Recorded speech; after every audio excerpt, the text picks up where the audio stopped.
Hi hello నమస్తే. Welcome to Virinchi's writings. ఈరోజు కథ అందాల రాక్షసి ఎపిసోడ్ 9. ఈ స్టోరీ పెట్టడంలో కొంచెం డిలే అవుతుంది, ఏమీ అనుకోవద్దండి. అప్లోడింగ్ టైం పడుతుంది. ఓకే, కథ స్టార్ట్ చేద్దామా? సార్, పొద్దున్న అనుకోకుండా బై మిస్టేక్ అలా జరిగిపోయింది. దయచేసి ఆ విషయాన్ని మనసులో పెట్టుకోకండి. నేను గ్రూప్స్తో పాటుగా ఎస్ఎస్సి, ఇంచుమించు సెంట్రల్ గవర్నమెంట్ జాబ్స్ అన్నిటికీ ప్రిపేర్ అవుతున్నాను సార్. ఈ విషయంలో నాకు మీ హెల్ప్ కావాలి సార్ అని అడిగింది రాశి. ఏంటి, నా హెల్పా? అర్థం కానట్టు చూశారు సీతాపతి గారు. ఇదిగో అమ్మాయి, మా అబ్బాయిని పాఠాలు చెప్పే బడిపంతులని అనుకుంటున్నావేమో. మా సీతాపతి ఎంఆర్ఓ అన్నారు సుభద్ర గారు గర్వంగా. కేవలం బడిపంతుల దగ్గరే జ్ఞానం ఉండదు అమ్మమ్మ గారు. సరస్వతి కటాక్షం ఉన్న ప్రతివారు జ్ఞాన సంపన్నులే. ఆ విషయంలో అంకుల్ టాప్ ప్లేస్లో ఉన్నారు. కాబట్టే హిస్టరీలోనే రికార్డు క్రియేట్ చేసిన 1996లో జరిగిన టఫెస్ట్ గ్రూప్స్ ఎగ్జామ్లో గ్రూప్ 2లో ఇప్పటికీ ఎవరు రికార్డ్ బ్రేక్ చేయలేని రికార్డ్ మార్క్స్ సృష్టించగలిగారు అని అంది రాశి చాలా బేస్ వాయిస్తో. నీకు ఇవన్నీ ఎలా తెలుసు అని అడిగారు సీతాపతి గారు ఆశ్చర్యంగా చూస్తూ రాశి వైపు. నేను టాపర్స్ బోర్డ్ అకాడమీలో ఆన్లైన్ కోచింగ్ తీసుకుంటున్న అంకుల్. మా స్టూడెంట్స్ అందరికీ టెలిగ్రామ్ ఛానల్ ఉంటుంది. మాకు ఎకనామిక్స్కి వచ్చే సార్ మీ గురించి ఒకసారి చెప్తూ మీరు ఇలా వైజాగ్లో ఉంటారు అని చెప్పారు. అప్పుడే నేను ఫిక్స్ అయ్యాను అంకుల్.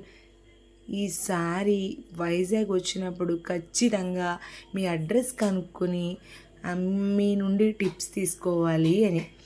కానీ ఇలా పక్క బ్లాక్లో ఉంటారని అయితే నేను అస్సలు ఊహించలేదు సార్ అని అంది రాశి. సుభద్ర గారు ఇషిత తల మీద మొట్టి, చూసావా, మీ నాన్న గురించి ఒక మాస్టర్ అంట, ఎంత గుర్తు పెట్టుకున్నాడో. అది మరి నా కొడుకంటే. అలాంటి గుర్తింపే మీకు కూడా రావాలని మీ నాన్న ఆరాటం. కనీసం ఈ పిల్లని చూసైనా నేర్చుకోవే, ఎంత చక్కగా నాన్న కోసం వచ్చిందో చూడు అని అన్నారు. ఇషిత సుభద్ర గారి వైపు కోపంగా చూస్తుంటే, ఎందుకే అలా గుడ్లగూబలా కళ్ళేసుకుని చూస్తున్నావు అని అరిచారు. ఇషిత సమాధానం చెప్పకుండా అని మూతి తిప్పుకుంది. చూడమ్మా, నీ పేరేంటి అని అడిగారు సీతాపతి గారు. సార్, నా పేరు రాశి సార్ అని చెప్పింది రాశి. నా కోసం తెలుసుకుని వచ్చినందుకు థ్యాంక్ యూ. బట్ ఇప్పుడు నేను నీకేమీ టిప్స్ చెప్పలేనమ్మా. కాస్త అలసటగా ఉందని ఇవాళే లీవ్ పెట్టాను. నేను కూడా ఆదివారం రోజున వస్తే కనుక చెప్తాను అని అన్నారు సీతాపతి గారు. అయ్యో అవునా uncle, thank you so much uncle. Thank you very much. మీరు ఇంతలో ఒప్పుకుంటారని అనుకోలేదు అని అంది రాశి మెరిసే కళ్ళతో. సీతాపతి గారు చిన్నగా నవ్వారు. అన్నయ్య గారు, ఏమీ అనుకోకండి, ఇంకొక సహాయం కావాలి మీ నుండి అన్నారు రాజేశ్వరి గారు. ఇంకొక సహాయమా? ఏంటండి, చెప్పండి అని అన్నారు సీతాపతి గారు. అంటే అన్నయ్య గారు, ఇక్కడ టాపర్స్ అకాడమీ ఉంది కదా అన్నయ్య గారు, అక్కడ కోచింగ్ ఇప్పించమని మా బావగారు దీన్ని ఇక్కడికి పంపారు. కానీ ఆ అకాడమీ వాళ్ళు చాలా ఫీజు చెప్తున్నారు. మీరు కాస్త వాళ్ళతో ఏమైనా మాట్లాడి ఫీజు తగ్గించరా అన్నయ్య గారు? మీ పేరు చెప్పుకొని ఇది కూడా మంచి స్థాయిలో సెటిల్ అవుతుంది అన్నారు రాజేశ్వరి గారు. ఓహో, టాపర్స్ అకాడమీయా? అదే పెందుర్తి వెళ్ళే రూట్లో స్టేడియం దగ్గర ఉన్న అకాడమీయే కదా. ఆ అకాడమీలో తిరుపతిరావు అని తెలిసిన అతను ఉన్నాడు. అతనితో మాట్లాడి సాయంత్రం ఒకసారి కనిపించమ్మా అని అన్నారు సీతాపతి గారు. ఆ కోచింగ్ ఏదో ఈ పిల్లతో పాటు మన పిల్లకు కూడా ఇప్పించవచ్చు కదరా సీత అన్నారు సుభద్ర గారు ఒక అటుపక్క నుంచి. అబ్బచ్చా, ఇచ్చావులే సలహా, నా బదులు నువ్వు వెళ్ళు కాలేజ్కి, అప్పుడు కోచింగ్ సెంటర్కి నేను వెళ్తాను అని అంది ఇషిత మూతి తిప్పుకుంటాం. చెప్పొచ్చిందిలే అని. అమ్మమ్మ గారు, కాలేజ్కి వెళ్ళకుండానే నువ్వు కోచింగ్ సెంటర్కి వెళ్ళొచ్చు ఇషిత అంది రాశి. ఓహో, నా మనవరాలి పేరు నీకెలా తెలుసమ్మాయి అని అడిగారు సుభద్ర. రాశి, ఇషిత ఇద్దరు ఒకరినొకరు చూసుకొని చిన్నగా అబ్బా కనిపెట్టేసింది ముసలిది అని నాలుక కరుచుకొని నేను మెసేజ్ చేస్తా అన్నట్టుగా కనురెప్పలు ఆర్పింది రాశి. మీ ఇద్దరికి ఇంతకు మునిపే పరిచయం ఉందా ఏంటి అని అడిగారు సుభద్ర. తనతో పరిచయం ఉంటే అంకుల్ని కలవడానికి మా పెద్దమ్మని ఎందుకు తీసుకొస్తాను అమ్మమ్మగారు? మా పెద్దమ్మ ఎప్పుడు ఆడపిల్ల అంటే ఇష్ట అలా ఉండాలి, ఇష్ట అంటేనే సాంప్రదాయానికి పేరు తెచ్చేలా ఉంటుంది, ఇల్లు కాలేజు తప్ప ఆ అమ్మాయికి ఇంకొక ప్రపంచమే ఉండదు అని ఇషిత గురించి చెప్తూ ఉండడంతో ఇషిత గురించి తెలుసు అంతే అని బదులిచ్చింది రాశి. ఇంతకీ నువ్వేదో చెప్తున్నావు ఏంటమ్మా? మా యశుకి కూడా కోచింగ్ అని అన్నారు వసుంధర గారు.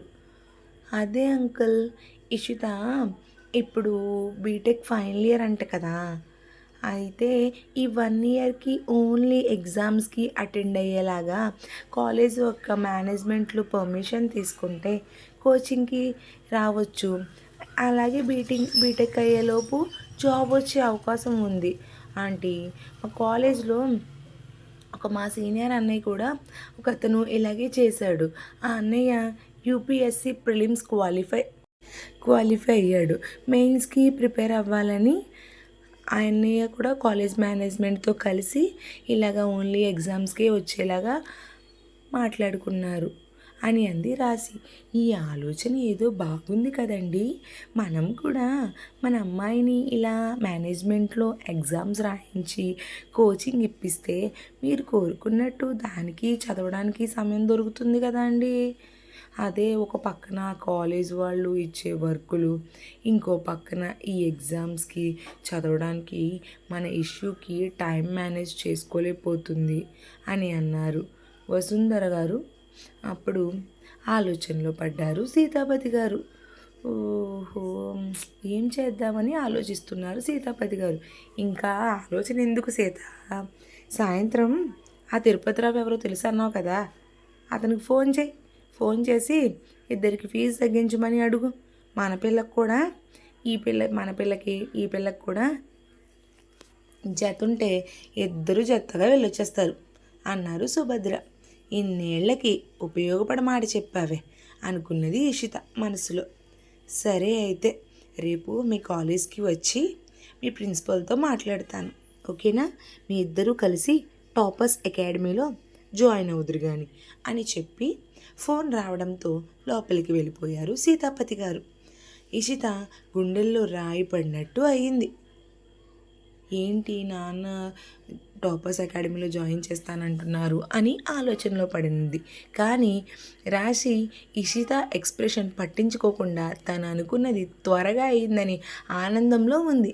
వసుంధర, ఇషుతో రాశికి ఇల్లు చూపించవే అనగానే ఇషిత రాశి చేయి పట్టుకుని తన రూమ్లోకి తీసుకెళ్ళింది. చూసావా, నీ ప్రాబ్లం సాల్వ్ అయ్యింది. అది రాశి అంటే చెప్పా కదా, నీ రాశి ఫలాలు మార్చేస్తా అని అంది రాశి కాలర్ ఎగరేస్తున్నట్టు. ఏడ్చినట్టు ఉంది. రేపు నాన్న కాలేజ్కి వస్తే నేను ఎప్పట్లా టోర్నమెంట్కి వెళ్తా, అప్పుడప్పుడు కాలేజ్కి వెళ్తున్నా అనే విషయం తెలిసిపోతుంది కదా అని అంది. అమ్మో అవును కదా అని రాశి కంగారు పడుతూ ఉంటుంది. మరి సీతాపతి గారికి తెలియకుండా ఇషితతో రాశి ఏ విధంగా మ్యాచ్ ఆడిస్తుంది తెలియాలి అంటే నెక్స్ట్ ఎపిసోడ్ కోసం వెయిట్ చేయండి. వీడియో ఎలా అనిపించిందో కమెంట్ చేయండి, ఓకేనా? ఛానల్ సబ్స్క్రైబ్ చేసుకోండి.